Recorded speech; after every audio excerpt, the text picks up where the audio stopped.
Hello. This is it. Survivors. Caramoan fans versus favorite season just ended, and I'm just gonna start this by saying that if you haven't watched yet, do not watch this video. Like, pause it. I hate spoilers. There have been like someone wrote a comment on one of my videos that was a spoiler, and it thankfully didn't turn out to be, but do not want spoilers. So do not watch this if you haven't watched the finale. Go watch it. But yeah, it's over. It's kind of sad, a little bittersweet. This is my last video of the season, and I'm very, very happy with the outcome. It would have been very disappointing had it been any other way. So congratulations, and I'm going to backtrack and start from the beginning. So we knew already from the teaser from last episode that we were going to have a med evacuation. And I wasn't 100% sure until Survivor actually said on Facebook, I think, like, oh, we have a medical evacuation. So as I had thought, it was Eric, and it's really a shame. It must be so frustrating to get pulled out of the game like 3 days before the end. And it's true, like, he went on all the rewards and yet still he was just too weak. I mean, it really sucks. So very much a shame. And it did feel like the others when he left were like a little bit out of the game and were like very upset at his departure. But moving on, reward. I guess it was kind of a last minute reward challenge because that would have been an immunity challenge otherwise. And I thought that the reward for this, that advantage in the final immunity challenge, was too much. Like, I really don't agree with that. And congratulations to Cochran for winning that reward challenge, and it's great. But I feel like in the final immunity challenge, like, you all need to start on the same level. Like, it's way too much to have an advantage. And then, like, moving on to the actual immunity, like, that was a huge advantage. Those knots, I mean, there were a lot of knots. Like, that is not, even if you just had one bag, I think that would have been fine. But, like, I kind of wanted someone else to win just because of that huge advantage. And I guess when he fell behind in the puzzle and people started catching up, like, only then was I kind of, okay with him having won that challenge, with Cochran having won that challenge. But I thought it wasn't fair. And so congratulations. It was definitely good. I don't think that they would have voted Cochran out if he hadn't won that challenge, but definitely a good thing that he did. And then there's the decision to bring Eddie or Dawn to the end. Did Cochran really think that Eddie had a chance to win? Because I really don't think he did. I mean, he may have secured Reynolds' vote, but I think that's really it.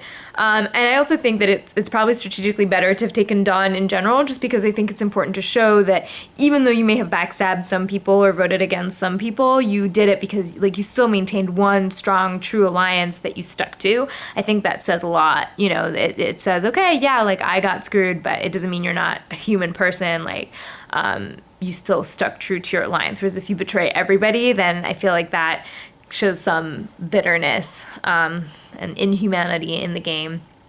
So now we're at the final tribal. Dawn starts with her speech, and I thought, she kept it together in general. She made a decent speech. She didn't break down, which was what I was worried about. And, it was decent. Sherry's speech was awful. I mean, I don't even know why she brought up the businesswoman type thing. Like, it's almost like, well, don't give me the million because, hey, I have a successful business. And she didn't really say exactly how she had played strategically.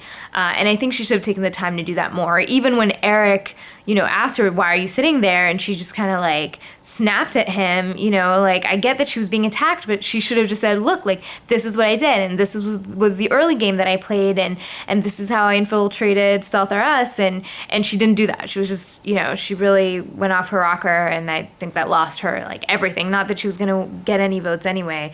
But yeah, and Cochran's speech was great. It showed humility. It showed that, like, he still played that, like, somehow, even though he won so many immunity challenges, like, you wanted him to win, like, you were like okay with him winning, I feel like.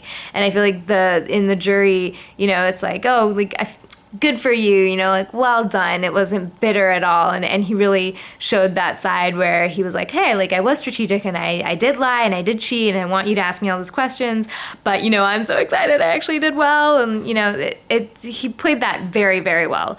And clearly because Dawn got most of the heat and, I mean, rightly so. I think Philip said it very well, that Cochran played it as a class act. And partly it is because Dawn built the relationships, and Dawn's relationships are what gave them as an alliance the information that they needed to vote people out. I think that was a really good point, actually. And had she built that up a little bit more during that final tribal council, she may have gotten some votes. So I actually thought Dawn may have gotten some votes there. So, yeah, and Malcolm was like that. He definitely did her a huge favor when he said at the beginning, you know, like, if you own it, I'll give it to you. But then he didn't give it to her, and she did own it, I thought. So, I don't know. I thought she did as best she could given the circumstances. But ultimately, I think Cochran was still the most deserving. Brenda's speech was, like, intense. I mean, taking those teeth out. I'm glad Dawn did it, but it was, it was definitely intense. Yeah, so ultimately, final tribal, I definitely think Cochran had it. I thought Dawn would have some votes, like I said, but in the end, Cochran wins unanimously, which is great. I mean, he really deserved it. Cochran, like, congratulations. I'm so happy for you. I wish he'd shown a little more, like, excitement at it. Like, it didn't seem like 13 years of fandom had culminated in this one moment exactly, but he looked great, like, really put together. He does have the gift of gab. I love that he said that. I'll buy anything you write, Cochran. I'd prefer to hear you say it than write it, but yeah, I was so happy. You know, I hate it when a season ends and someone who, like, you don't really want to win just because of, like, some, like, one move that they made to eliminate the biggest threat to win. Like, I really don't like that. So it was nice to have someone deserving to win. So yeah, reunion show. I thought it was a shame they didn't have all the players up there. Apparently they banned Brandon from the reunion show. Maybe that's why they decided not to have everyone up there, because they didn't want it to be obvious that they had banned him. And I guess not everyone who got voted out earlier in the game was that interesting to talk to, but I still kind of like when they all get up there, so I thought that was a bit of a shame. Malcolm, okay, so glad you won player of the season. Honestly, the end of the season rocks in the sense that I think the most deserving person won and the most deserving person got player of the season.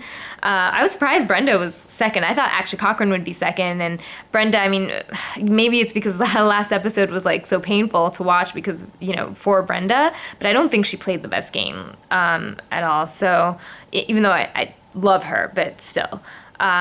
So yeah, oh, and Malcolm in The Bold and the Beautiful. I hadn't actually ever seen a scene. I knew that he was in it, but you should stick to reality TV, Malcolm. I'm sorry. But yeah, very exciting. What do you guys think of next season, Blood versus Water? I had read this before. I wasn't too excited at the idea. I mean, blood is thicker than water. They're obviously doing a family thing, like returning players versus their families, or maybe it's not even returning players. Maybe it's just general players versus their family. I don't know where they're going to go with that. If it's returning players versus their families and they bring in, like, the Hans family again, like, I'm going to flip out. I mean, maybe, so I know they won't bring Brandon back. They'll probably bring Russell back, maybe his brother.